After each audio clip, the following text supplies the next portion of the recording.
Welcome back to the Starlighter I-League Invitational. Our second series of the day has been a marathon, but we are moments away from our pivotal Game 3 draft. As Alliance is facing off against VGJ, the winner will move on to our final series of the day with a semifinal spot on the line. The loser will have to play for their tournament life 2 days from today. I'll bring back in our four-man panel, guys. Long road here, but we're about to see the pivotal game.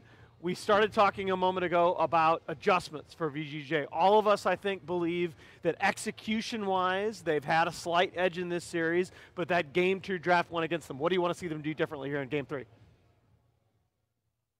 Don't give up Sven. Not everybody wants. Yeah. I don't like giving up Sven. You think it was the Sven pick? No, I mean, the Sven is still going to be a 1-2 pickup, but I don't know. I feel like the hero is quite strong, and they didn't have really the appropriate answer. They had such a weird, like, they had to kill and kill and kill and kill, and you had so few win conditions. Well, Alliance had a lot to work with. They had a lot of early game. They could have just won team fights early, and that would have been the end of the game. They could have, stalled out eventually, and they'd win late game. There was many options for Alliance. So they've got to get themselves better win conditions, whether that's securing themselves late game or just a better push lineup, one or the other. That's the kind of way I'm looking at this patch right now. Yeah, I think really part of what you're saying about the win conditions was that Alliance just got so much value out of that support Leshrac. 278 gold per minute was the lowest on the team, but still third most damage, almost 24k damage, and almost 5k building damage out of that Leshrac with very few resources. That's a hero that played in that position. I think you get a lot of value out of. Well, I think too that that changes if Lina doesn't get shut down so hard mid, because then he just gets blown up at the start of the fight also. So that's another thing I think, is securing Freeze's lane against Limp, and then probably to me that says, like, I like the idea of banning out Io Chen. I don't think that they have to. They can, like, solve it in other ways, but then they had to go for, like, the third pick CM, which, based upon the yell that we heard from ROTK from across the room, he wasn't too happy seeing the Chen pick come out because he didn't want to take that CM, I think. But they needed some type of answer like that. So it sort of amounts to the same type of thing, which is, either securing it early or... I think there's a couple of trends in this series starting to emerge. First, you talked about Freeze. We have seen in some recent tournaments that Freeze has struggled a bit as a mid, not just in terms of not being on the same page, but the team will often, as they say, just kind of let him go, or maybe not protect him as much. He often ends up with not having as good of a game, especially with a hero like Lina, as we've mentioned, that has become weaker in some sense. As far as the Leshrac goes in terms of providing value, it could very well have been a good value pick for baiting out certain picks from VGJ as well. If they thought it was a core Leshrac, maybe the Lina is kind of a response to that. They weren't sure what position it was, ended up being a support. So in that sense, in terms of whether you protect Freeze, in terms of their choice of cores this time going up against Sven, they picked two, like, relatively squishy cores that need either a great start, a very precise start where they're ahead, or they need, like, items to be able to keep them alive during fights. Again, we think that VGJ's execution is pretty good. That's starting to emerge in this series. Their pinpoint execution in team fights, their ability to kite the Sven, it was very good throughout the game, but to be in that position and still ultimately lose the game, I think some adjustments have to be made in the draft. And once again, I want to give a shout out to our sponsor, EGB.com. You can go to that site and place bets on the individual maps or on the series as a whole. And here you can see Alliance, quite the underdogs coming in here. A little bit surprising to me. I think you guys before the series were saying, I believe at least two of us thought that Alliance was going to win. Yeah, I think that they have, like, a pretty wide hero pool in a lot of different ways to go with, like, all of their positions, and I think that also just, like, the momentum going into it, they didn't have a ton, but you also look at, like, VGJ, who basically played no official games leading up to this, whereas Alliance were grinding out a lot of official games. So in my eyes, that always tilted a little bit more into the favor of the team that's been playing more. We don't know what's going on behind the scenes, but that was sort of my impression. You know what I wonder if we're going to see? I think we're going to see, finally, supports getting banned this patch. Yeah. Because really for the last couple of patches, the support meta became extremely concentrated, and yet other than the roaming supports, the Monkey Kings and the Earth Spirits, we did not see, up until Kiev when Wisp started getting banned again, we really didn't see much in the way of support bans. I think you're going to see supports picked at the top of the draft, and you're going to see a lot of supports banned, as we're talking about Io and Chen in this series. Yeah, I can definitely see some supports in this patch being valued enough. I'm trying to think whether or not Crystal Maiden is value enough. I think the hero's still a nice opener, but I don't think it's necessarily one of those heroes that you ban away. No, I mean obviously it's not, right? Because in the last patch, that hero was most picked by a mile, and it was almost never banned. How many points do you get out of your prediction, Alan? Bam! Right there's really an old man getting shot in the face. Yeah, Grant and I. You had Merlini. I had Grant. You were carrying, buddy. But hey, SG Esports won. They did win 2 games. Yeah. They did. There you go. I call that too. Yeah. Go SG. I did not think they would beat Secret. No, I don't think anybody on the planet thought that. I mean, I think that like the CM, going back to that point about do you ban it out or not, it does enable so many types of early games out of the teams, right? Like you end up seeing some of those like roaming support heroes who were not necessarily irrelevant, but we don't see as often anymore, like Earth Spirit and stuff, become actually good again, at least with the CM aura early and being able to move around the map. And spamming cores is really good, so Crystal Maiden is favorable in that regard. Yeah. I don't know, I think I mean, you can make an argument that the Arcane Aura is even better now that you don't have the guaranteed early regen from Shrines. Yeah. I'm not set on Legion Commander being first ban material, by the way. That's been for every single one of our series, but I think LC is still really good, but I don't think we know enough about this patch to ban that hero in the first place. Yeah, so maybe that's where the switch up will occur. But what are you going to do? What are you going to ban from Alliance? Maybe you take out the Sven. I would rather give away Sven than Io or Chen. But I think if you ban away the Chen, then you get Enchantress. Right. And that's still going to be similarly problematic for you. I think Io, Chen, Enchantress, maybe in this maybe in this third game, because they've already shown the Chen once. One of those 3 is going to be like first pick material for Alliance, because if I was VGJ, I would approach that and try and ban like those supports by the 3rd, 4th pickup. Yeah, I definitely agree with that. I think, especially in the early days of the patch, there's something to be said for making a team do something new, because teams have only had so many days to scrum, right? The reason that I kind of like the idea of the Chen too is we saw a couple of sendbacks in this game, which is something that he does bring to the table. Then a couple of really and on Loda too, and on Loda at a time when he was way ahead. Those were very pivotal. But I think that Enchantress does like provide more damage and stuff. It depends on like what they want to put all around the rest of the draft as well. So I don't know. But it felt like that was the sort of catalyst for all of their early game movements, taking objectives. It was sort of the same thing that the Ursa brought for VGJ last game, right? You end up getting an early Roche taking lineup, and then you have all these other heroes built around it, so that way you actually can take those objectives. The other thing I'd say is that after both of the series, I think you have to have some kind of safety valve for your mid laner, because in one of the games we saw Tinker die 7 times before 25 minutes. In that game we saw Freeze's Lina just get ridiculously picked on. Supports have a lot more to do in the early game of this patch, but at the same time you have to have a contingency plan where if your mid starts getting picked on to that extent, it's tough when there's a Chen, like that Chen played in the enemy jungle. Yeah. And I thought, by the way, it was a very nice decision to have Sven on the top lane.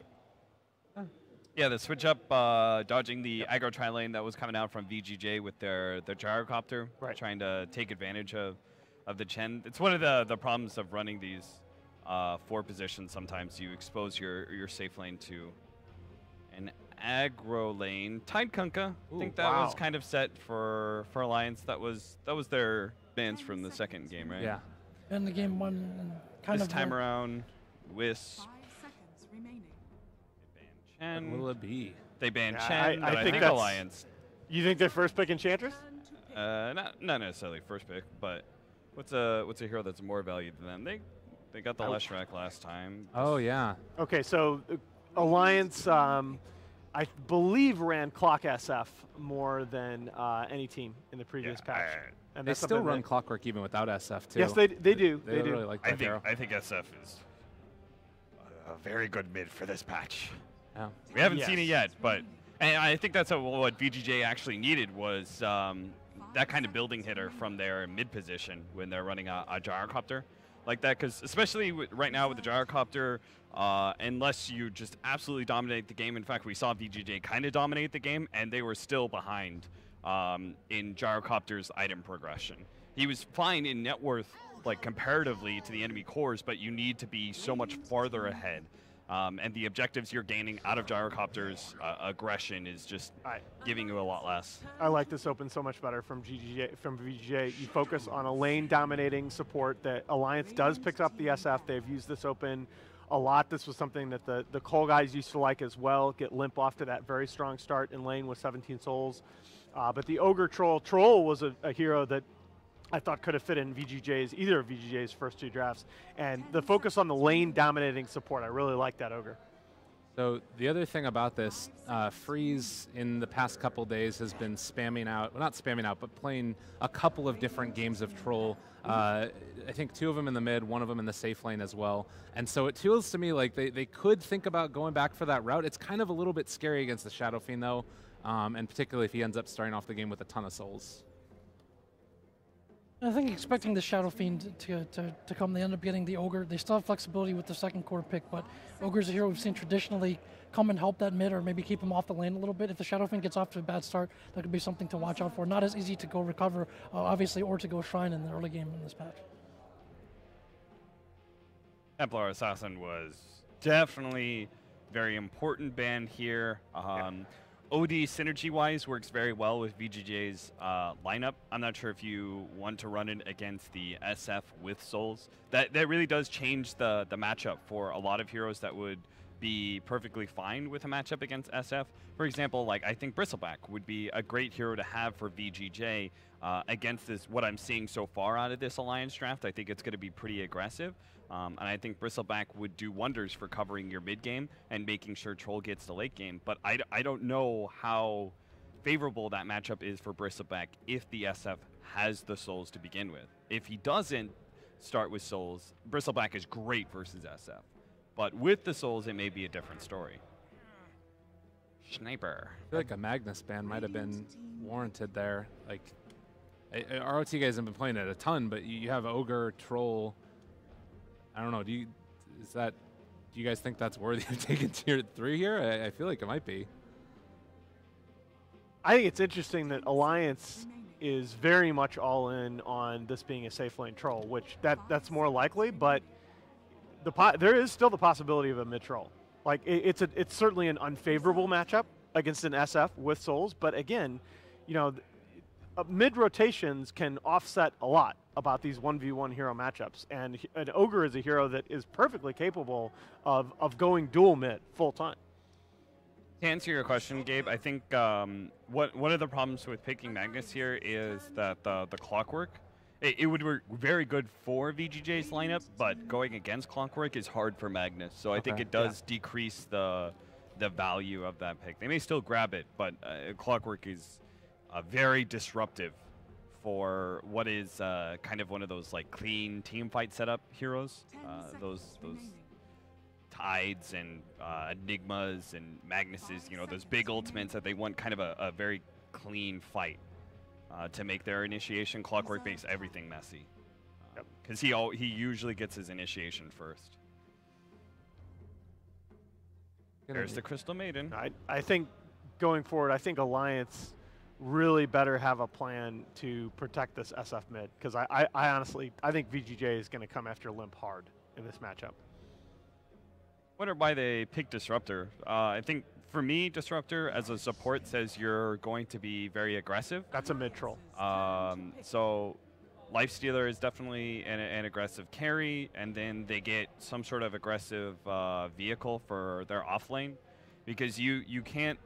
It's hard to play Disruptor defensively, right? You would much rather be the ones forcing fights, forcing initiations, and making the enemy run away from you, where Glimpse is powerful. I feel like it wouldn't be bad, honestly, to run clock support here and like take the Omni Knight or something. Guardian Angel is quite good. No, they're just going to take Slardar instead.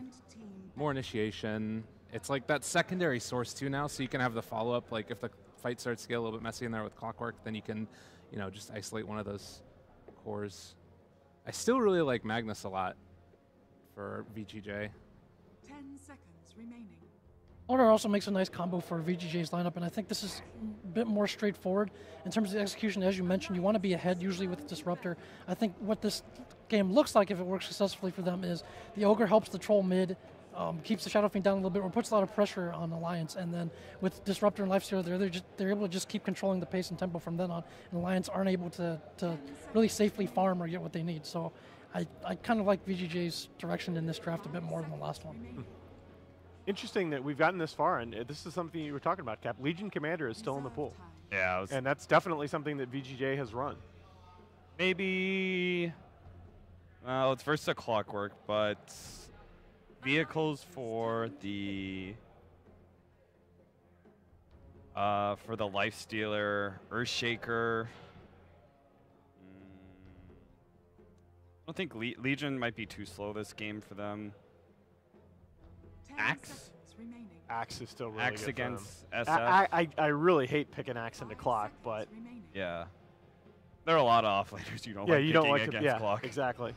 So I think you just kind of have to bite the bullet and say whatever's best versus SF and whatever this And there's the PA. Alliance Okay. hero is. I actually really like the PA against the Troll. Yeah. This is a matchup that we talked about earlier. I think she's one of the few heroes that can stand toe-to-toe with the Troll. She's a natural MKB builder as well. But Alan, how does Solar Crest, the new True Strike, go against the Evasion? Jesus. Well, that is like the one case in the game where this stupid 25% True Strike mechanic actually works pretty well.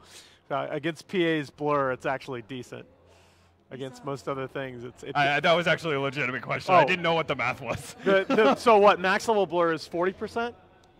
So it takes the way it works is it takes away a quarter 50, of your it's evasion. 50, right? It's Yeah. 50. Okay, so it takes away. Basically, it gives you 12.5 extra percent 12.5%, chance to hit her. okay. Yeah, That's not terrible. But it's not. It's pretty bad. Still. Yeah, that's. The Abaddon here, I'm not sure how I feel about this. I mean, they it's don't a have classic for ROTK. It is a He classic loves for the hero. ROTK, but they don't have They take a off, lot of team fight. They take off Corrosive Haze with the shield. Yeah. Pretty nice. No? I think it's good protection against the PA. The worst thing you want is this amp that allows the PA just to be able to jump and guarantee get these kills. So I think the Abaddon really helps protect against that. And as long as because of the fact that Alliance have chosen a mid-game hero that doesn't take towers, it's just the SF, then they didn't have to get this initiation. True. I think they decided all we have to do is protect ourselves against the PA, and we push this to late game. All right, well, going into this game, guys, I think all of us said that we thought VGJ had executed a little better, and if the drafts were relatively even, we favor them. Are we sticking by that? Yep, I'm sticking by VGJ for this game and for the series. I'll go back to Alliance. I said I thought they'd win earlier. We'll stick with it. I think they got it. Yeah, I think we're 3-1 for VGJ. One more game in this series. Winner goes on to our last series of the day. Loser has to fight for their tournament life on Saturday. One more time, let's throw it out to our casters. Here are Coddle Guy and Lacoste. Thanks, Nahaz. We are here at the caster desk, ready to bring you Game 3 hype. VGJ versus Alliance. Should be a doozy. The panel felt that the draft was pretty close on this one, but that VGJ is a team that can execute a bit better, and they felt that they were going to be the team to take it. What do you think?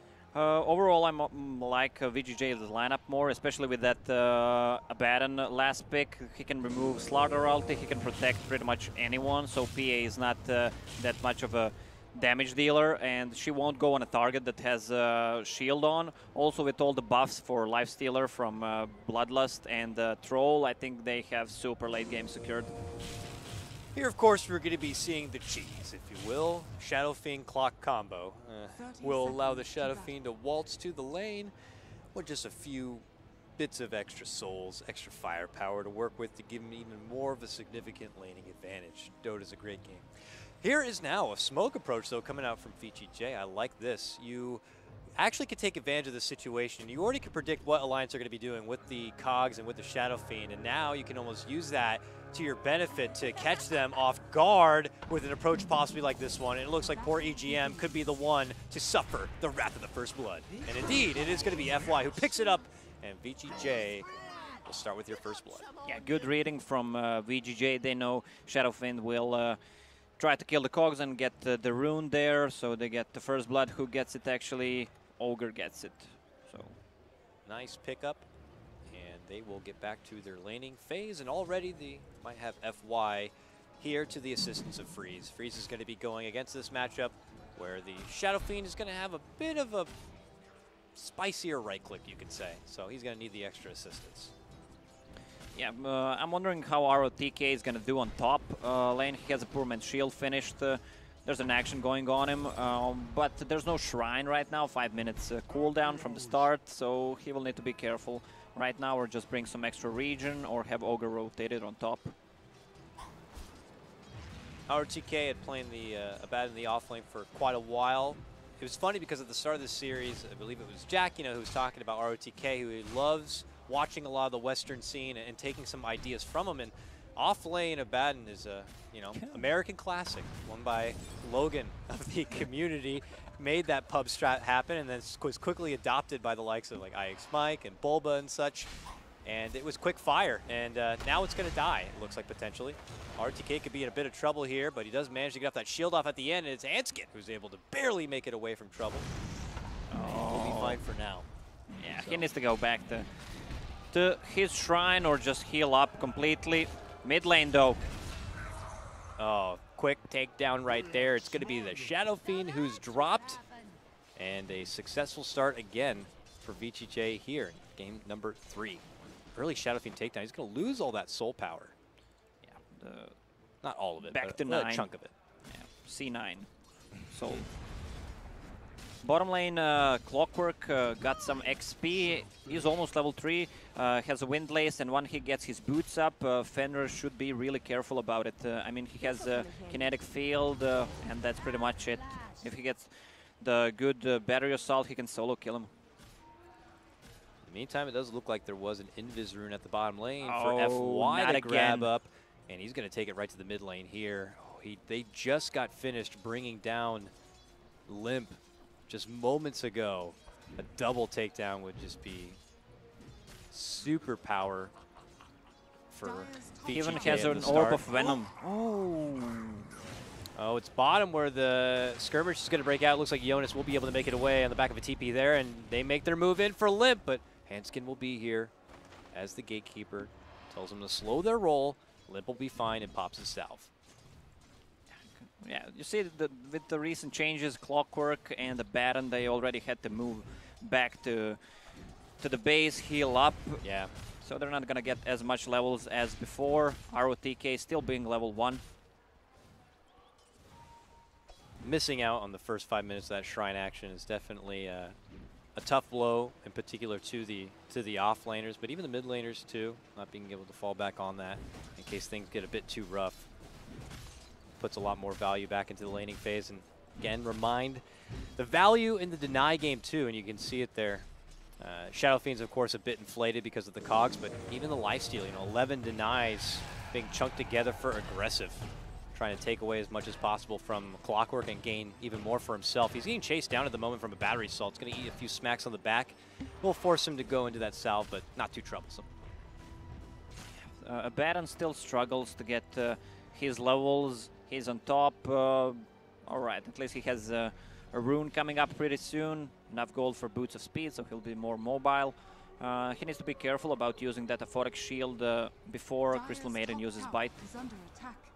I would imagine that Alliance will be privy to that and hoping to hold out the Frostbite as much as possible here. Jonas and FY will be just exchanging some blows here, but FY is eventually going to catch him with the stun. Fenrir has shown up, and with that kind of power, they're going to be able to get the finish. And it's Jonas who gets dropped, and VGJ who are now up 3-0 at the start of this one. Yeah, Shrek is all over the place. 3 kills, has almost enough gold for Tranquil Boots and just some Infused Rain Rep, extra mana regen, and to block the damage coming out from Shadow Fiend because he will focus on the mid lane again. Ogre, lots of mileage here for FY in this one. Making a serious impact in the mid game, and now they're catching out Jonas from the off lane too. See Hanskin trying to build up a couple of stacks here.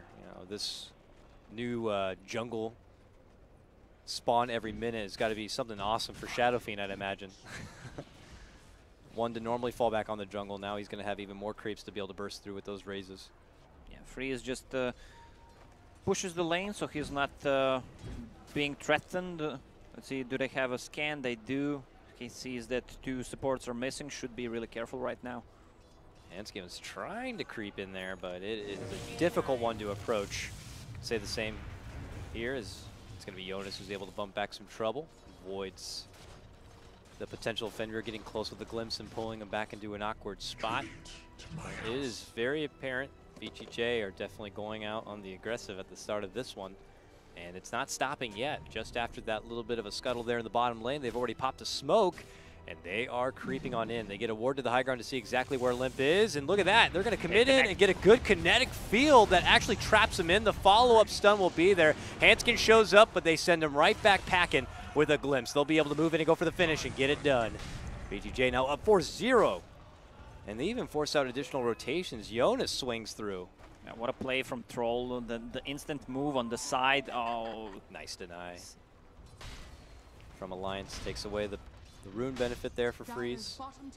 Yeah, Loda went for super aggressive build. He sees who's playing the carry on the other side. It's aggressive. He says, I need to be as aggressive as I can. Blightstone plus Orb of Venom. That's not paying off right now. He's going to turn 1 into Deso later, but they couldn't get a kill on a Baron, so kind of useless to have that Orb of Venom right now. As we see RTK working his way through the jungle nearby. Bottom lane now where Aggressive is making his move in. They get the open wounds and the kinetic field. It's all but certain that Jonas could be done for this one, and they get it with Aggressive using the Infest pop. A little clockwork will be broken down into a pile of scrapment, recycled up, turned into a soda can, probably. Yeah, VGJ doing... oh, ROTK, see you later. Alliance going to be able to get themselves on the board now. Loda gets some good crit damage in, and EGM with a good flank. Yeah, VGJ just needs to continue putting the pressure on a mid lane. Shadow Fiend is sitting on 50 CS, but struggles to get some actually decent farm. He died twice already.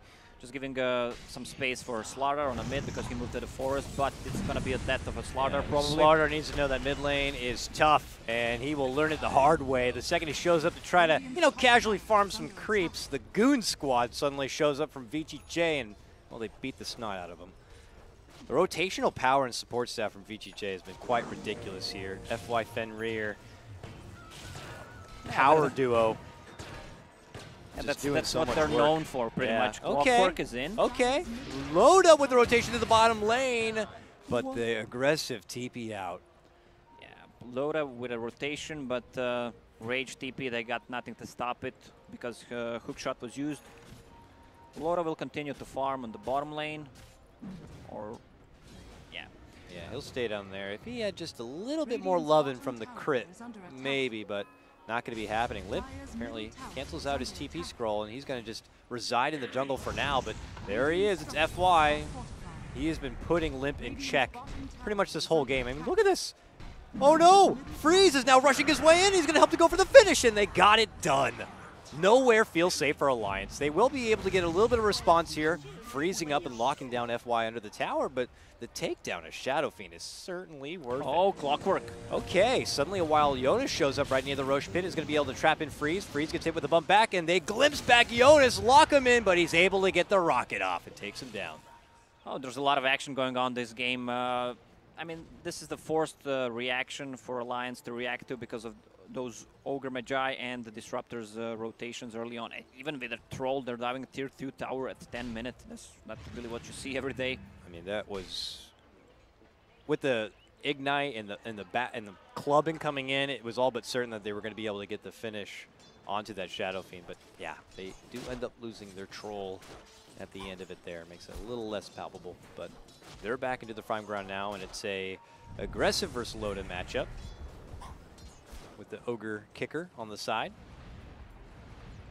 A little bit of free farm for Fenrir in the mid lane. We're getting close to 10 minutes. These supports have to try to bulk up to the level 6. We'd love to see them get that kinetic field online, for example. And then any sort of multicast potential. Yeah, Ogre is level 6. If you get to level 6 at 10-minute mark, you should be happy. Oh yeah, that's for sure. That's the rule. That's a support. That's a very happy support, level 6 by 10 minutes for sure. And Fenrir's going to do it the old-fashioned way. You're farming up through the mid lane. Okay, bottom lane. Nice, convenient multicast going to be there. Aggressive looks to follow it up. Loda, can he blink strike to someone? He's waiting for the approach of the Shadow Fiend. Will blink strike right over to that.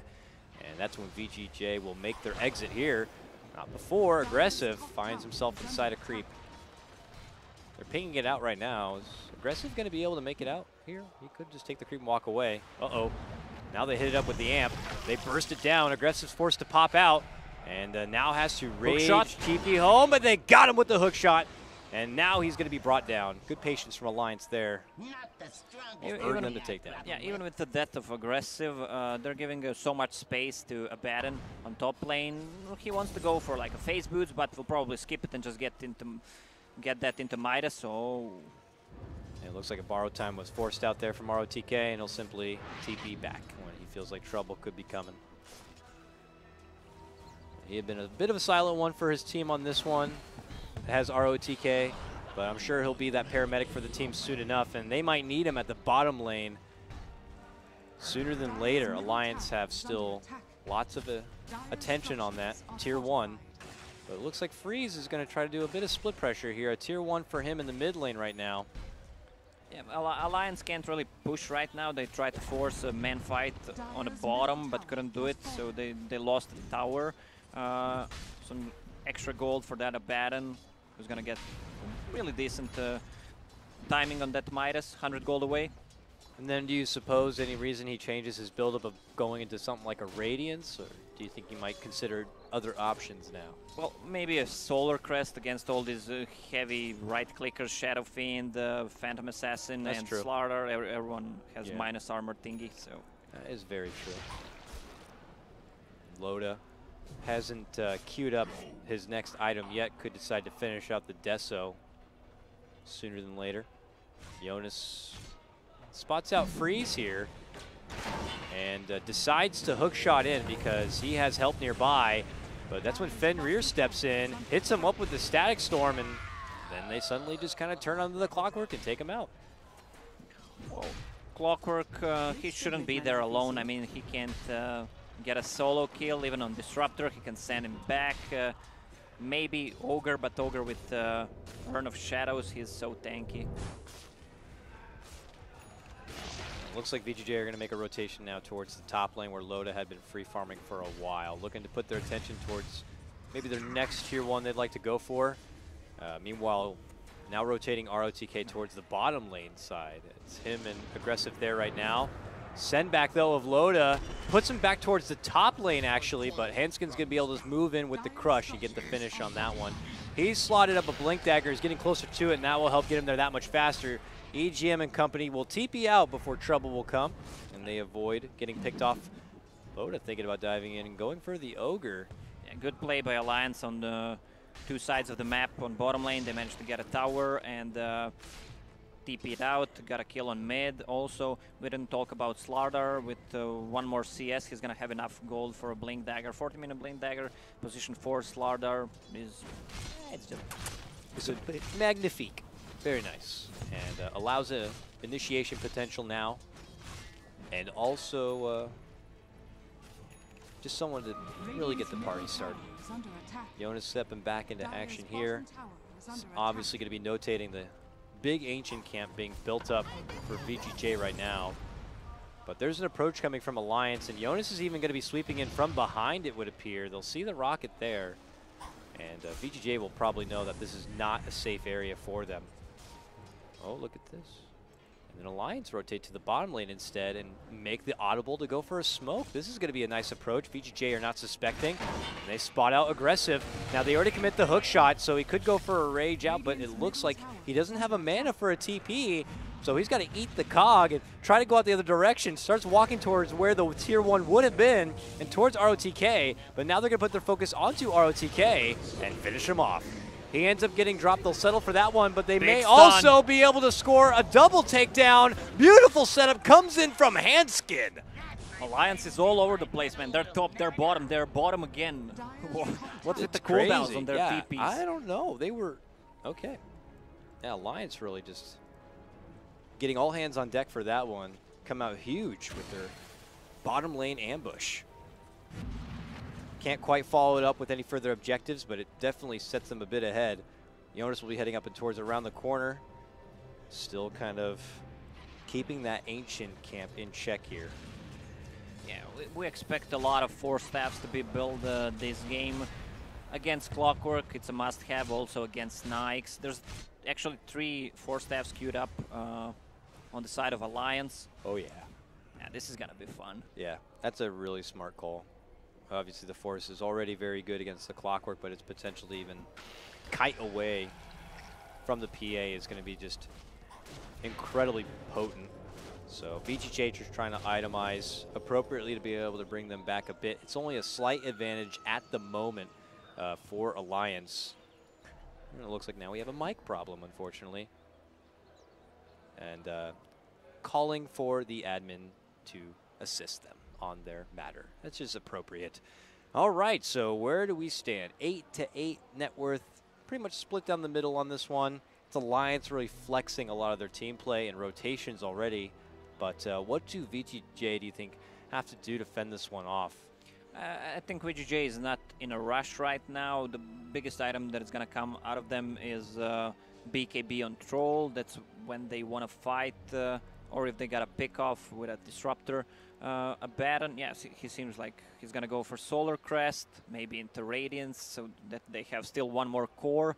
Especially with Troll ulti, he deals so much damage. Loda, on the other hand, Phantom Assassin, still 1.4k away from that Deso, but the guy has been all over the place. Yeah. Top, TP bottom, get a kill, TP back to top, continue farming. After he completes that Desolator. BKB. BKB? Yeah. Okay.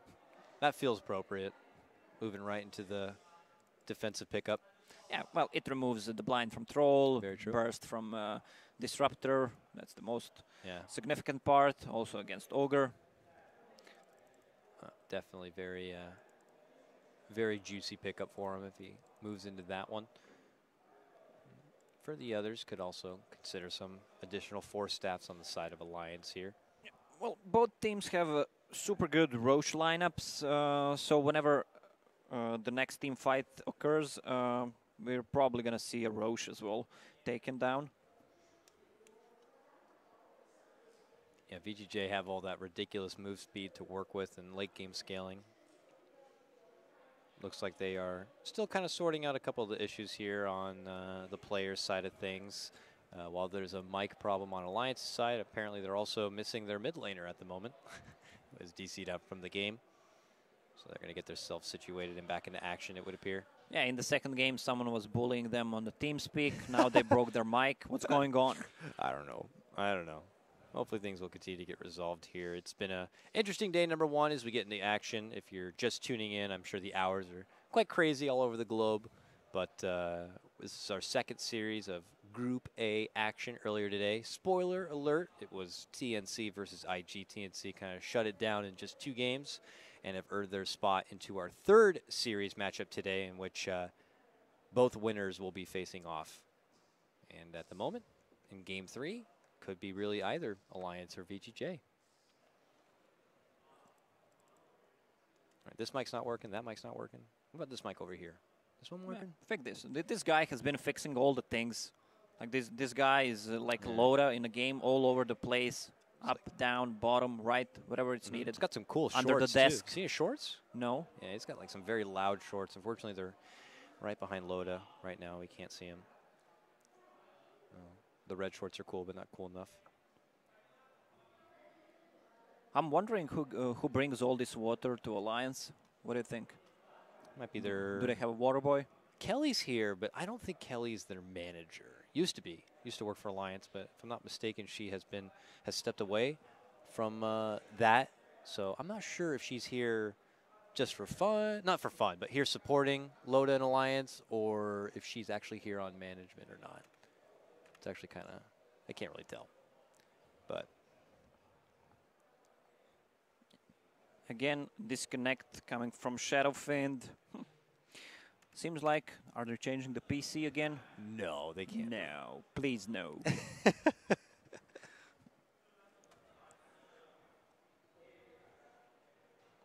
What else here? Do we dare talk more about the game? Now, this time they're ready. You have the game moment. Oh, they're good. We're going. We're unpausing. We're getting back into action. We are going to be talking about the game because the game is underway. All right, where did we leave off? A recent skirmish by Alliance made a strong movement towards the bottom lane, and they found themselves with 2 precious pickoffs. And now they're going to be looking for potentially more. Spotted out FY, hit him up with the freeze, and then they quickly head the other direction. So, feisty Alliance squad, and it doesn't stop there. They double back under their shrine, hit a smoke, and go back to work. Maybe eyes on the mid lane here. Everyone, though, from VGJ are around with the exception of Freeze. He's currently in the top lane, but he could TP and show up. Oh, yeah. Instant smoke from Alliance with that DD rune picked up. They want to fight. Ooh, and yes, they're they in. do. Skin leads in. Good stun onto ROTK, and then Jonas is going to be able to bump him back, while on the other side, they set up a static storm, and they'll be able to get the takedown of Fenrir. Now it's going to be Loda looking ahead of the high ground, but he has eaten a lot of damage. The freezing field from EGM does a good amount of work to force VGJ back, and they're going to be able to take down 2. Alliance lose no one. And double back for the Tier 1 tower. The glyph will be forced out here from VGJ, but ultimately Alliance will be able to snag it up. It looks like VGJ tried to fend off this gank approach. They didn't even bring in freeze for it either. This is the perfect execution from Alliance. Plus, they've taken down the tower. They might even consider going to Roche. Abaddon ulti is on cooldown. They will try to get it down. All right, no Deso yet, but only with a Blightstone, they should have enough damage to do it. Yeah, it looks like VGJ are not really going to be bothering with it. They instead are going to be going for their Ancient Camp stack. Now, they know this is happening. It looks like they have that vision on the high ground to see Alliance flirting out in front. Jonas, though, is getting a bit curious. Moves on in for aggressive. Is going to be forcing out the rage. And he simply 4 staffs away. And that is an easy Roche pickup. And look at this. Hook shot in for aggressive. Now follow up Frostbite. He gets bumped back to the low ground. They focus some damage onto him, but he's still able to hold on here. But look who's looking to cut him off. Jonas moves in, slides in, tries to catch him with a 4-staff battery assault, but can't quite get it. While on the other front, they are going to get the takedown.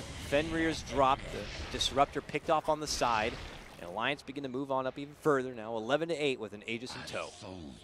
Yeah, Alliance needs to use this Aegis. Deso is going to pick it up on Phantom Assassin, so pretty much she can take down Disruptor or even Nikes in a few shots. VGJ have to kind of get back on the recovery grind now. They are banking on more of a later game here. They have lots to build up still. You want to get that crest on your Abaddon. The Troll needs more to go as he is slotted up. I actually didn't quite see what it was. Yeah, it was first it was a BKB, after the Manta, then it was Shadow Blade. Now it seems to be Diffusal Blade. Well, he has enough time, only has 200 gold. You can't buy much with that. He still holds top of net worth for now, but Alliance hold a lot after that. And it's been an uncharacteristic start for aggressive. He'd been bullied quite a bit and is trying to find himself on the recovery path back. Yeah, with that Midas, it's going to be a really late Midas pickup on him. He's going to get back into the game, but he needs like another 10 minutes. Plus, he needs to build an MKB if he wants to hit Phantom Assassin. Pretty good girthy stack going to be farmed up there from Alliance with their team. And then they'll take their party all the way up and through to that top lane where they still have one more Tier 1 standing for them to bring on down. We'll see if VGJ are going to be heading that direction as a possible defense. It looks like they're pinging out for a possible smoke play. Yes, they are. And they begin to make their move in. Look who they end up crossing paths with. Jonas nearby manages to pop a couple of the smokes. Now he walks back in and towards the arms of ROTK. Now he just forces himself out the other direction. Aggressive. TP's in, and they look to focus on takedown Jonas. He's done for. Good glimpse pull back on that one. ROTK is borrowed time's going to get popped up, but now look at the races coming out. Limp begins to chuck them forward, dishing out the right clicks. A nice static storm going to be dropped from Fenrir right on top of their head, but they're still moving on in. Aggressive, trying to get a hold of Limp, but he's tagged between Loda and Limp. He goes for the infest, but ends up being forced to pop back out, and he will get evaporated. Loda with the double kill on this one. Alliance take this fight. force VGJ back home. Not sure VGJ should have fought there. Aegis is still up on Loda, and that space is so small, especially for Clockwork Cogs and good CM multi. They really can't bypass that. I mean, it's a big ramp, not a big ramp, and it's easily blocked by Clock. Good choke point to have a team like Alliance fight, and I certainly agree with that. It looked like there was potential there. VGJ also have some decent choke point fighting with that static storm, but it looked like by that point Alliance had gotten off what they needed, potentially. Glimpse pull back onto Loda. He simply blink strikes away from the trouble. ROTK there to soak in a lot of the damage, but Alliance are looking to siege on at this moment. Now Loda, considering a dive in, will force out the borrowed time. Follow-up's going to be there. Jonas swings in, bumps ROTK closer into his team, and they're looking to move in for the finish, and they will get it. Now for more. Aggressive. Chopping on in with the power of the Troll ulti. Still not going to be enough to even get the finish on the clock. Perfect execution once again from Alliance. Loda just trying to use that borrowed time on a baton, and once it's used, Clockwork just goes in instantly, blocks the enemy team with the cogs. Also with that double force staff, one on the Shadow Fiend, one on Clockwork. It's pretty much impossible to fight for VGJ right now. Yeah, it's a very awkward spot for them, and it already is beginning to feel like they could be in a situation where the map's going to get restricted, and they will not have the farm available to them to take this into the later portions of the game. They have a team that, or they have a draft that just takes time to ripen up, and they're just not going to get that nourishment. It's just too much pressure being built up from Alliance. They're just playing the lineup appropriately and really taking it to VGJ here. Yeah, VGJ's lineup definitely needs more time, needs more items. BKB on Troll probably at one point. Also, they need that crest finished on a baton. Also, the thing is about Nikes, usually you don't see Nikes not having that big brother he can hop in. Yeah, there's really nobody here for him to just easily hop in and get into the midst of a fight. If they were even in a position where they were taking an aggressive approach to Alliance in a fight. With Aegis gone, Alliance can still kill that tier 2 tower so easily. Yeah, this tier 2 seems to be done for. No presence here from VGJ. They have taken their train all the way up above and will farm through the safe territory of Alliance's side. But Alliance are already moving through and clearing out now tier 2 towers.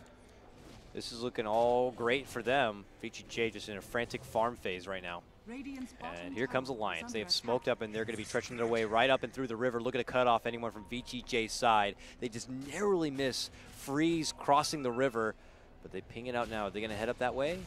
No. They head up right towards Fenrir. He's going to be the first one to pop the smoke. He will get quickly taken care of. Nice rocket to spot out where ROTK is going. He's going to go for the hook shot. Yes! Moves in, finds connection right on top of him. And now the borrowed time comes out. Loda will simply wait for it to be concluded, and then they'll battle it out inside the cog cage. Yeah, Loda just becoming a monster on PA right now. BKB, he has enough gold to buy it. There's pretty much nothing to stop PA right now. Yeah, you see the frantic farm of Freeze trying to get himself into a relevant position to be able to swing it out with the PA, but it just feels like she's the true fighter right now. All right, Aggressive is building something interesting. Heaven's Halberd, with the new patch, you can't dispel it anymore with a BKB, correct. So that could do some serious work. Also the evasion coming out from it. I like this pickup a lot, actually. This could be quite a surprise to Alliance if they're not really prepared for it. Yeah, the thing is that Alliance has 3 force staffs ready and 1 Glimmer Cape, so they can kite as much as they want. That's true. He Kitty gets up with the one disarm, and then Loda can call out for it, get some assistance, and they'll bounce them all around. Yeah, Alliance just kind of had that extra resources available to him because of all the successful pickoffs that they have these extra defensive items already ready to go. And now they are restricting the map as much as they can. Getting down some pretty good deep vision. One for now into that mid lane, but they'll continue to dish out the restriction here onto VGJ as much as possible. Yeah. Hanskin farms it up, but Does look like they're going to get more time to work through the Roche here. Oh, what happened? Yeah, I can't see the items on the heroes. That's funny. Yeah, you can't see the items on your screen anymore. Dota's a game like that, I guess. Yeah, oh, we'll well. just switch to another screen, I guess. 10K, nearly of a net worth advantage. Swing and a miss on that hook shot there. Alliance just in a firm grasp onto this one. And VGJ will just continue to defensively turtle up a bit and try to hide out for as long as possible. The pressure's on from Alliance's side to just force VGJ indoors as much as possible. Yeah. Alliance, only one tier 2 left to take down on mid. They can just take it down pretty easily right now and just wait for the next Roche to respawn. And now it's going to be Alliance sieging in for tier 2s. And VGJ might have to pass on all these opportunities until it's high ground territory where they feel like they might be at best. It's a good choke point for them to get that decent stack storm down. But yeah, again, by that point, it's going to be Alliance who potentially going to have all those extra defensive items ready to go to avoid the trouble.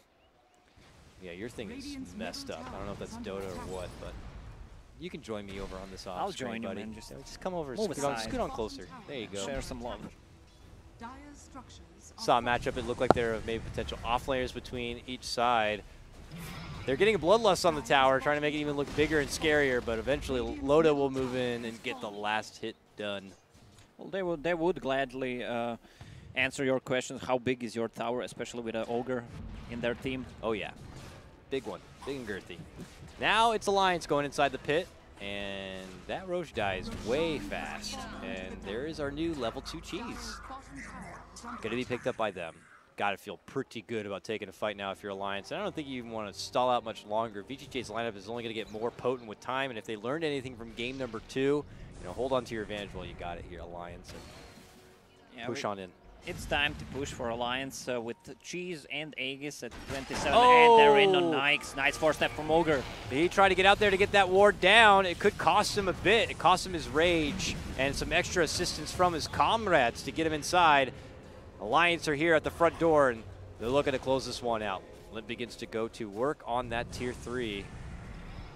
VGJ are just kind of stuck in a watching position right now. They don't have any good initiators. They have no way to just jump into the fight and make something happen. It's almost as if they're going to have to bank on a misstep from Alliance here to get anything going.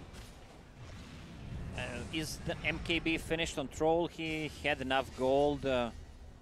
Sadly, we can't see it, but it could be a good pickup. It could be. That would allow him to seriously have the man fight against Loda, but he probably went all in for it. It means he doesn't have a buyback here. Alliance playing this one very cautiously and aggressive. Suddenly in for the fight, but right back out. Follow up there from Jonas, looking to get the catch, but Aggressive gets the quick 4-step out to safety. Now they look to isolate Jonas to try to go for the finish, but he does find his way back outside the base. Now it's going to be attention onto the racks here. Kinetic Field continues to lock him inside, but Alliance not overly threatened at the moment. Loda going to be able to move in and help get the finish. Now Limp dishing out the Requiem. A lot of damage onto Aggressive. He's forced back, but still holds on to his life. Alliance will move in for the Roche now. Not the Roche, the racks now, and get the finish there.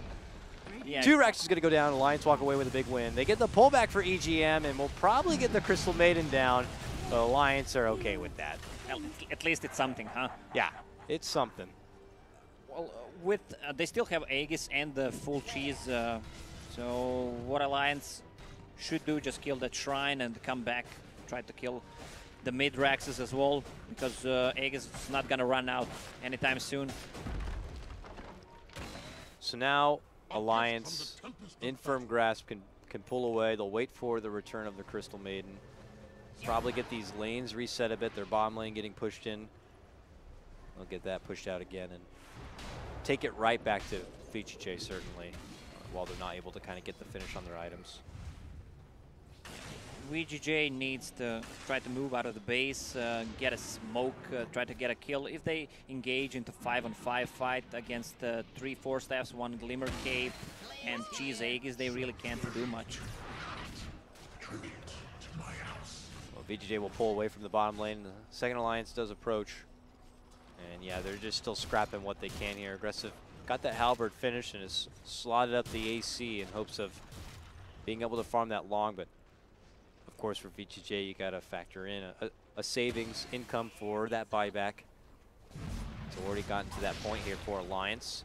And they are striding their way down this bottom lane. They're looking to get it and looking to secure a spot into the next series here if possible. The thing is, when you're sieging right now in this patch, it's easier to take down the top and the bottom side because of the shrine placements. It's further away, especially on the bottom and the top. They're more concentrated on the mid. I think that's going to be fixed pretty soon.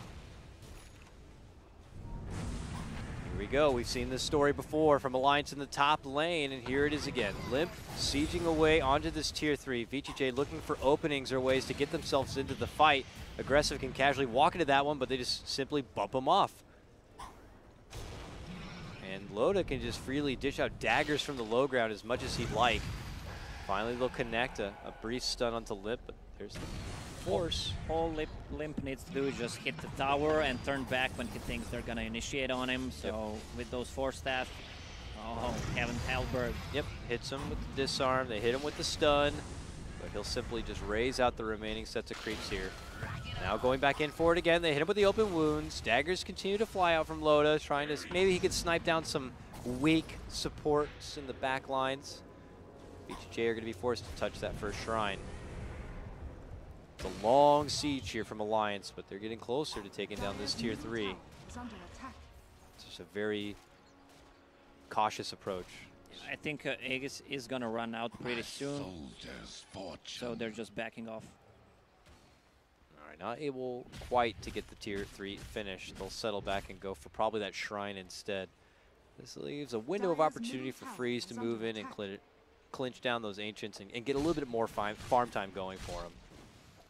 Oh, there's a big items coming out from the Baron. Radiance in 300 gold. Once he farms the top, he's going to have enough gold to actually buy it. So that might be a big item. Also, if they hold this push from Alliance for the next like 2 minutes, 3 minutes, and give enough time for Troll to actually buy a BKB, they might take a fight then. That would be so big for VGJ. I just don't know if they're going to be granted that kind of a time here.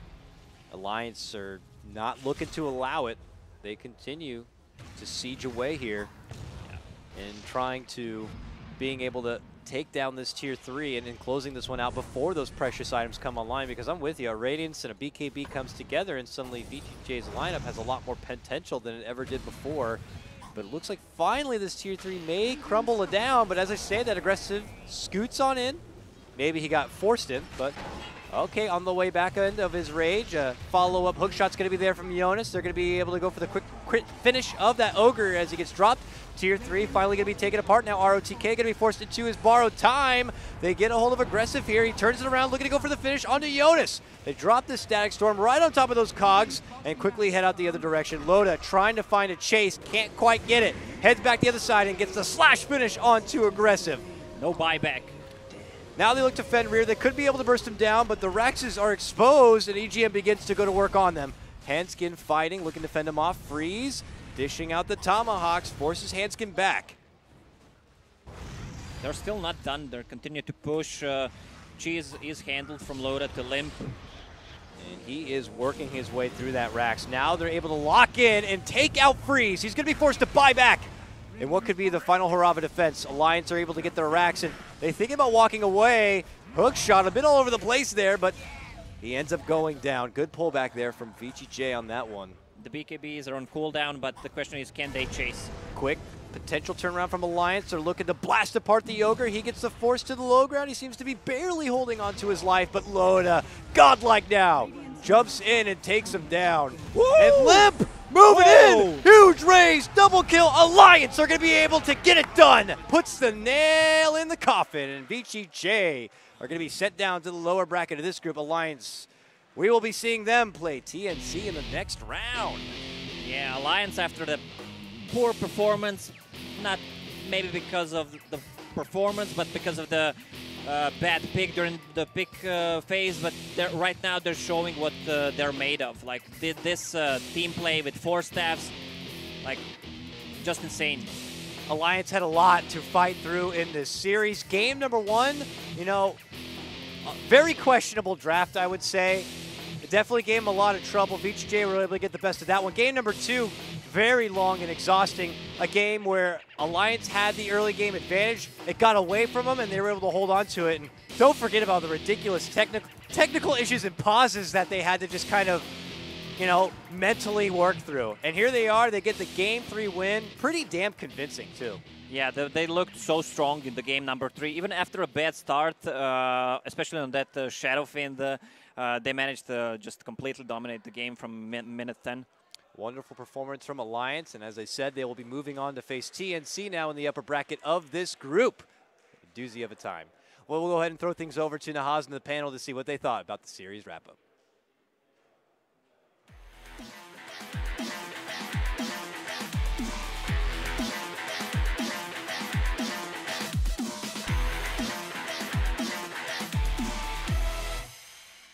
We are once more here at the StarLadder I-League Invitational as our second best-of-3 series of the day is in the books, and it's not looking so good today for the hometown teams.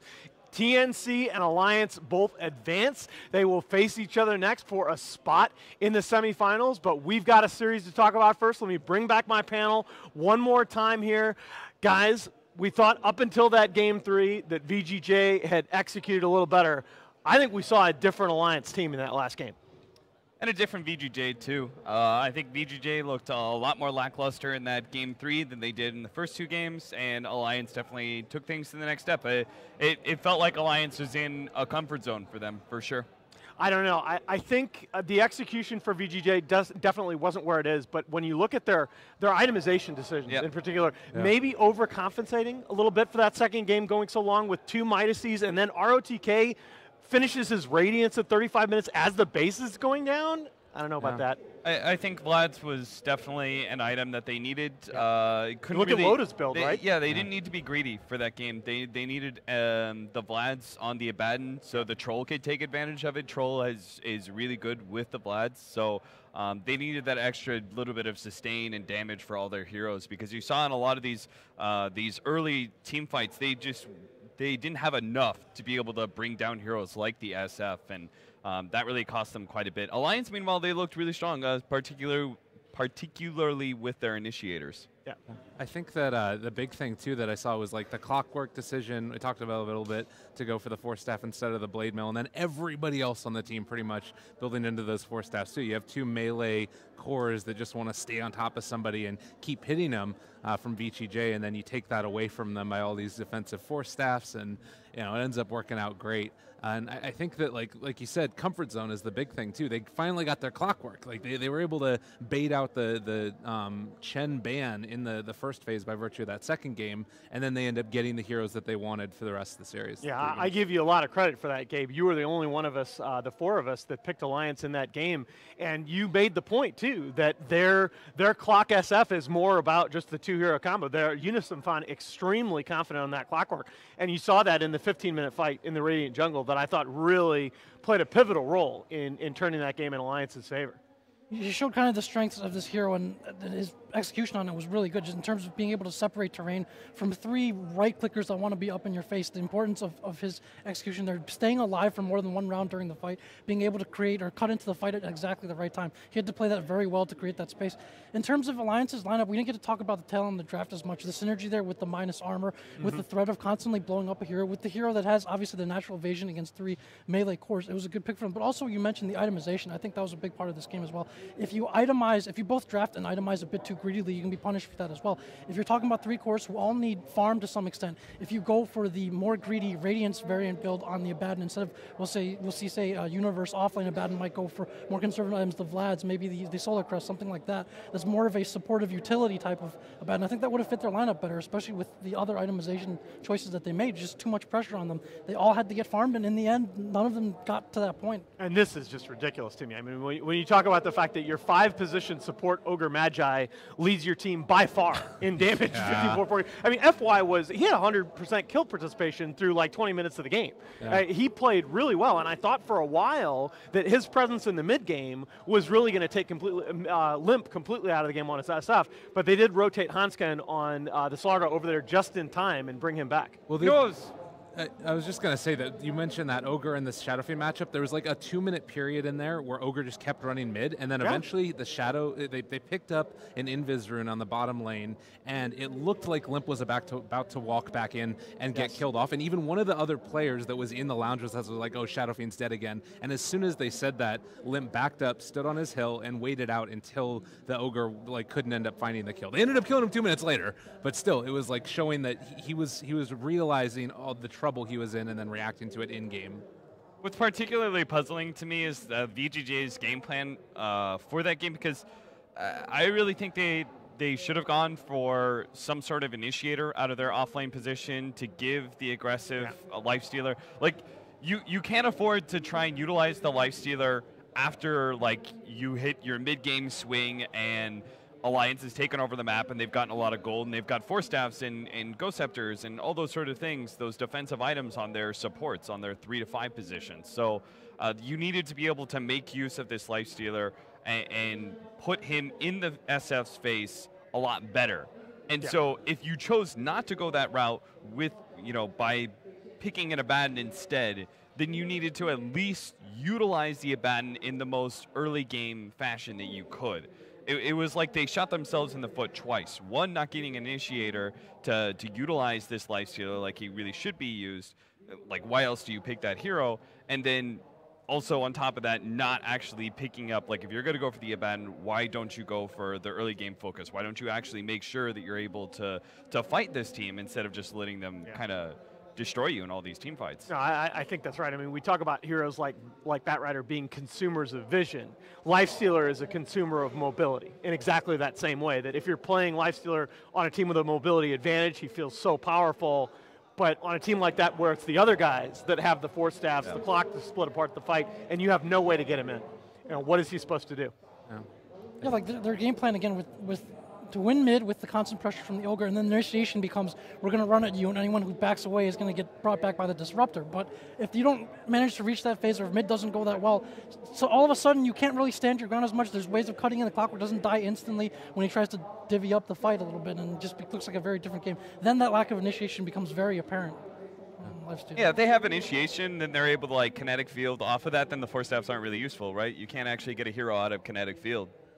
I don't know. Yeah, I think also we talked a little bit about vision earlier, but also in the context of like Alliance, there were a couple of times there where Clockwork, he finds ROTK up in the woods with the flare or something, and then finds the hook shot which gets the kill, and like these little moments as well where they find out where the movements are of VGJ around the map, and then go and take the fight in that particular spot. So I think that their draft just sort of hit everything that it needed to, and then as we said, VGJ weren't able to respond. Yeah, I think so. Just to keep the audience here up to date, we are waiting just a couple of minutes. I'm told we may have a post-game interview for us. That's unfortunate. We will have a post-game interview that will hopefully begin shortly. But any other comments, guys, for these two teams going forward? I know, Jack, you've been talking about VGJ, and they really needed this tournament to establish a little bit momentum, not the start that they're looking for. Yeah, I think we all expected this to be kind of a close series, and a lot of uncertainty about these teams coming in. And for VGJ, I mean, if they want to take something away from this, I think again they were able to execute certain strategies very well. And but in terms of drafting, or sometimes in terms of where the resources go, they still have to do some adjustments on this patch, I think. So. Yeah. I'm not sure if looking at this, it's actually really surprising to say, but I think TNC might be top of their group. Oh, yeah. That's kind of crazy to think about, just because they have a new captain that they've literally never played before until they started this first series today.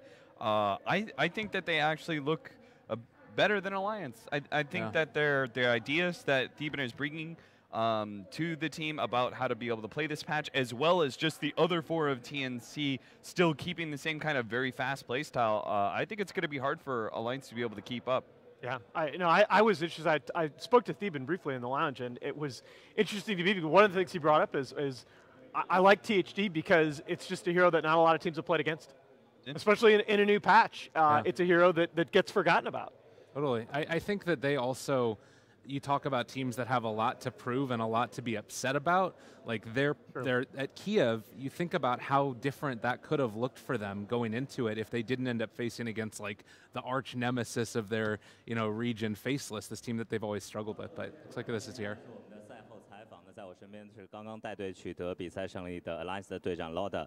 那么首先还是祝贺你们队伍获得了比赛的胜利，这应该是你们队在新的版本下的第一次大赛的胜利。似乎你们找到了新版本制胜的秘诀，能给我们谈谈你对于这个版本下打比赛的一些心得吗？First of all, congratulations on your victory, and this is probably your first win after such a new patch update. Can you tell us like how'd you guys managed to win the game, and like what was the secret ingredient? Well, first of all, thanks. It meant a lot to win the game. Our secret ingredient for this patch, I think, is we decided to go to this event and have a lot of fun.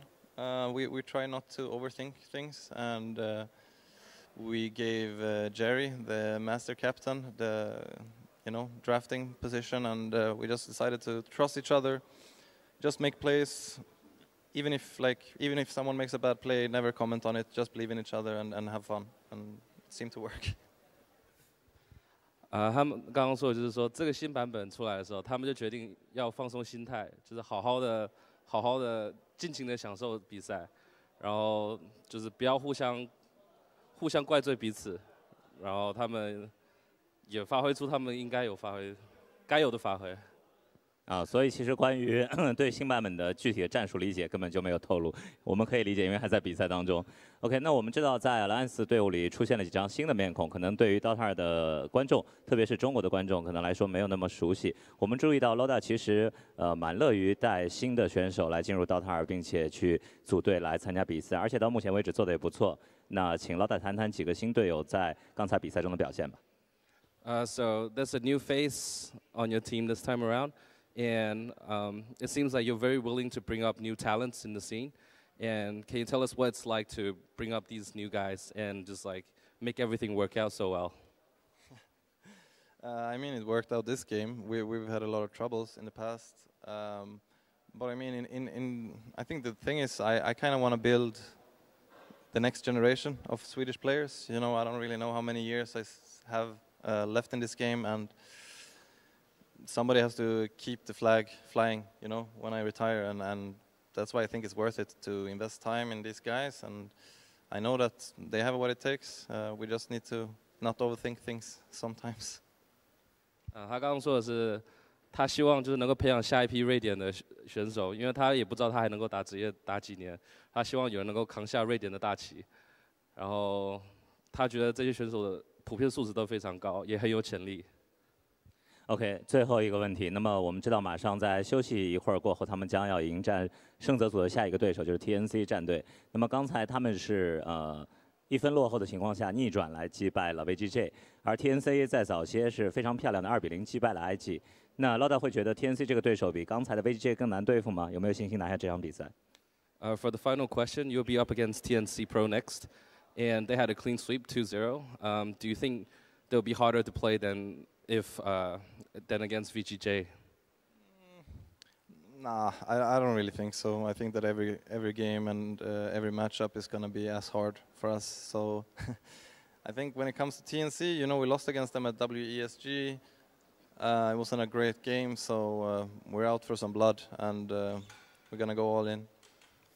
他觉得不一定会比 VGJ 强，不过他们在 WSG 的时候输给了 TNC Pro， 所以他们这次是想要来复仇。